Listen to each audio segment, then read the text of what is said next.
في عرقلة أهداف الثورة في العيش والحرية والكرامة والعدالة.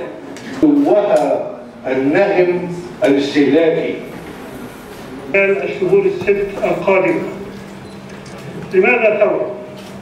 بيساعدنا في هذا المؤتمر إن احنا نستمع لكلمات ضيوفنا الأعزاء الذين شرفونا بالحضور.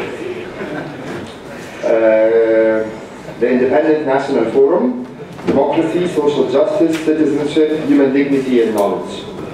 We are a group of independent cultural and political figures who believe that knowledge and awareness are the keys for any fruitful interaction between our inspiring Egyptian people and any national government.